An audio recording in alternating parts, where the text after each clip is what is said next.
tiada kata yang manis selain ucapan syukur pada Bapa di surga. Buat kasih-Mu yang begitu limpah dalam hidup ini. Kami ada sebagaimana ada karena Engkau. Kami merasakan bahwa kebaikan Engkau tidak bisa kami ucapkan dengan kata-kata, hanya ucapan syukur kepada Engkau. Kami masih bisa bernapas, kami hidup karena Tuhan.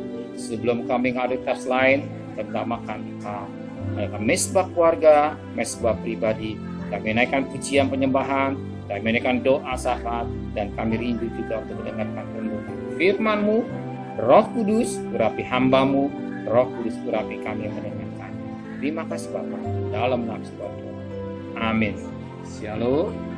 Pagi, mari sama-sama kita membaca firman Tuhan dari Matius pasal 8. Matius pasal 8 ayat pertama sampai ayat yang ke-34. Matius pasal 8 ayat pertama sampai 34. Yesus menyembuhkan seorang yang sakit kusta. Setelah Yesus turun dari bukit, orang banyak berbondong-bondong mengikuti Yesus. Maka datanglah seorang yang sakit kusta pada Yesus, lalu sujud menyembah Yesus berkata, Tuhan, jika Tuhan mau, Tuhan dapat mentahirkan aku. Lalu Yesus mengulurkan tangannya menjamah orang itu dan berkata, aku mau, jadilah engkau tahir. Seketika juga tahirlah orang itu daripada kustanya. Lalu Yesus berkata kepadanya, ingatlah jangan engkau memberitahukan hal itu kepada siapapun. Tapi pergilah, perlihatkan dirimu kepada imam dan persembahkanlah persembahan yang diperintahkan Musa sebagai bukti bagi mereka.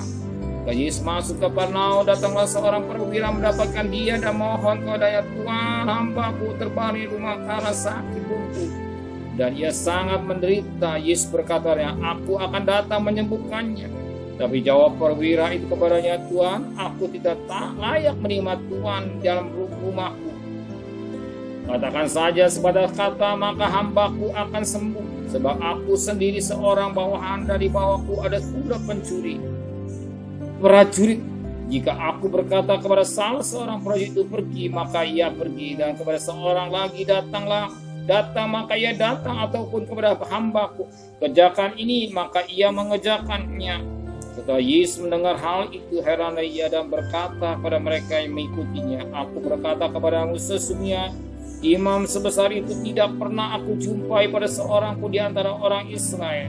Aku berkata kepadamu, banyak orang akan datang dari timur dan barat dan duduk makan bersama-sama dengan Abraham, Ishak dan Yakub di dalam kerajaan surga, sedangkan anak manusia kerajaan itu akan dicampakkan ke dalam kegelapan yang paling gelap, disalahkan ratap dan kertak gigi. Lalu Yesus berkata, perwira, pulanglah, jadilah kepadamu seperti yang engkau percaya. Maka pada saat itu juga sembuhlah hambanya. Setibanya di rumah Petrus, Yesus pun melihat ibu mertua Petrus terbaring karena sakit demam. Maka dipegangnya tangan perempuan itu, lalu nyaplah demamnya. Ia pun bangunlah. Dan malah Yesus menjelang malam bawanya kepada Yesus.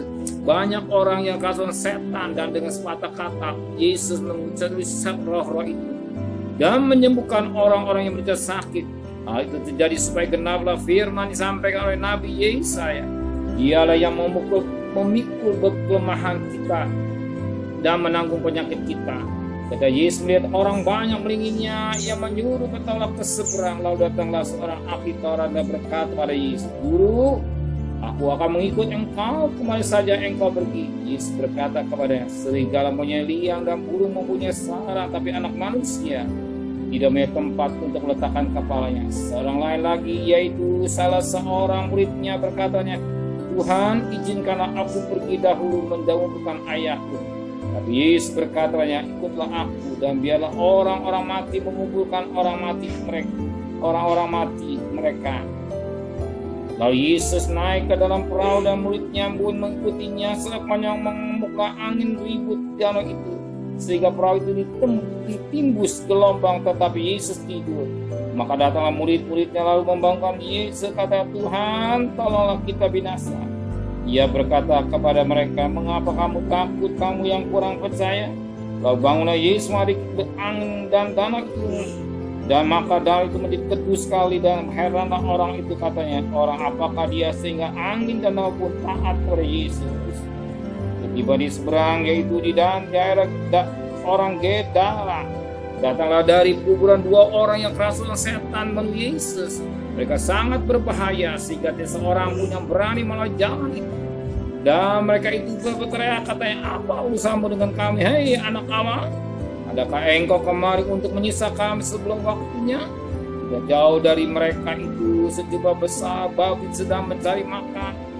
Lalu setan itu meminta kepada Yesus, kata, jika engkau mengusir kami, suruhlah kami pindah ke dalam kawanan babi. Yesus berkata pada mereka, pergilah. Lalu keluarlah mereka dan masuk ke dalam babi-babi itu. Maka terjunlah seluruh kawanan babi itu dari tepi jurang ke dalam danau dan mati dalam air. Maka larilah penjaga babi itu dan selima di kota ditakan segala sesuatu dan juga tentang orang-orang yang kesehatan itu. Maka keluarlah seluruh kota mendapatkan Yesus, dan setelah mereka berjumpa dengan dia, mereka pun mendesak supaya Yesus meninggalkan daerah mereka. Banyak mutiara yang kita petik pagi ini ya. Tapi karena waktu terbatas, tapi kita perhatikan firman Tuhan buat kita pagi hari ini. Pada ayat yang ke-24. Sekonyong-konyong mengamuklah angin ribut di danau itu, sehingga perahu ditembus gelombang, tetapi Yesus tidak. Maka datang murid-murid yang membangunkan Yesus, kata, Tuhan, tolonglah kita binasa. Dikatakan dalam firman sekonyong-konyong, arti tanpa disangka, tanpa diduga, datanglah persoalan atau katakan angin ribut. Pada prinsipnya manusia ingin tenang, tapi sekonyong-konyong datanglah. Siapa sangka dan siapa duga terjadi COVID-19. Tak terasa sudah hampir 2 tahun. Kita semua mengalami, siapa yang menginginkan COVID-19 datang, mengalami 2 tahun sekarang ini. Sekonyong-konyong. Orang sedang dagang enak-enak. Orang sedang bisnis enak-enak. Berapa banyak mereka yang mengalami. Berapa banyak mereka maling goncang dengan keadaan konyong-konyong dikatakan angin atau persoalan tanpa terasa. Mau tidak mau kita kemana-mana pakai masker. Dulu kita tanpa masker bisa, sekarang pakai masker, bahkan mama di kantor pakai masker. Inilah keadaan hidup manusia. Dan berapa banyak keluarga menjadi berantakan. Berapa banyak anak-anaknya tidak bisa bermain seperti dulu lagi. Berapa banyak kehidupan manusia mengalami persoalan demi persoalan, masalah demi persoalan, baik dari dunia bisnis maupun dunia politik, bahkan yang lain-lain. Dia kata sekonyong-konyong. Dan demikian juga murid Tuhan mengalami katakan angin ribut di danau. Sekonyong-konyong. Kalau saudara yang pernah ke Israel, ketika saudara berada danau Galilea, laut tenang, nggak ada gelombang. Enak sekali, tenang, nggak ada gelombang.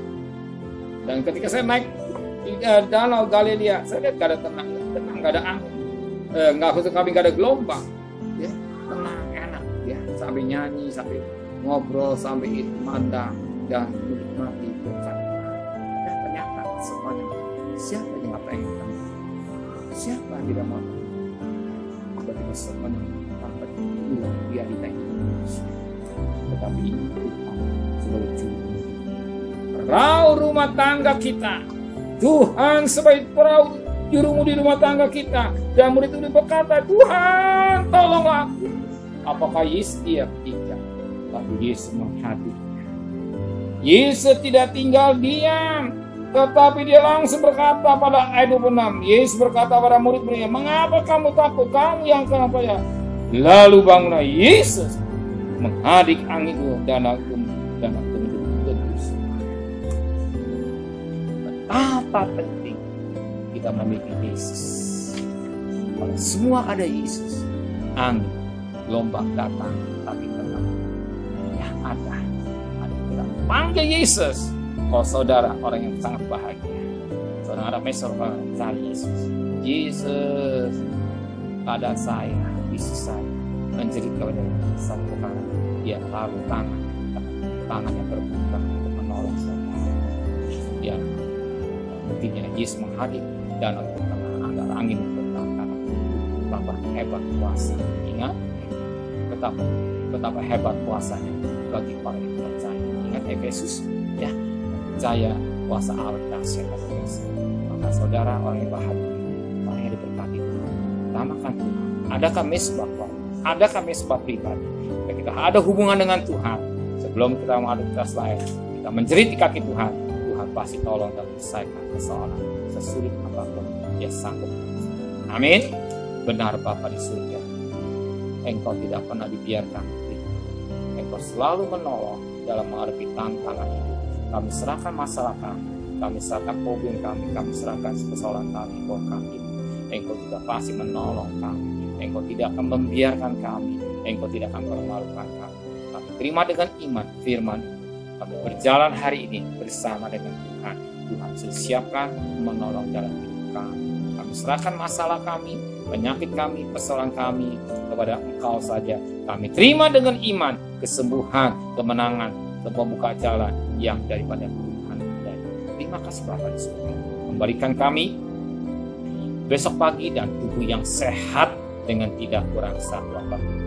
Berkati Bapak Presiden, Wakil Presiden, para menteri, para gubernur, para bupati, para wali kota, para camat, para lurah, para RW, para RT, para medis, para relawan, para TNI, para Polri, bahkan mereka-mereka yang bekerja di setempat. Berikan hikmat yang daripada Tuhan, biar pelihara keluarganya sebagaimana Kau pelihara mereka. Dan sebagai bangsa Indonesia yang baik, memperhatikan protokol kesehatan dan mau divaksin. Terus kami mohon belas kasihan daripada Engkau. Yang meninggal semakin berkurang, tapi yang sakit semakin berkurang, bahkan sembuh semakin banyak. Nah, terima kasih Bapa, terima kasih Tuhan. Saudara kekasih, terimalah berkat nikmat dari Allah Bapa, cinta kasih sayang dari Tuhan Yesus Kristus, dan berkat Roh Kudusnya dari saudara hari ini sampai Maranatha Tuhan Yesus datang. Yang cinta Dia katakan amin. Tuhan memberkati.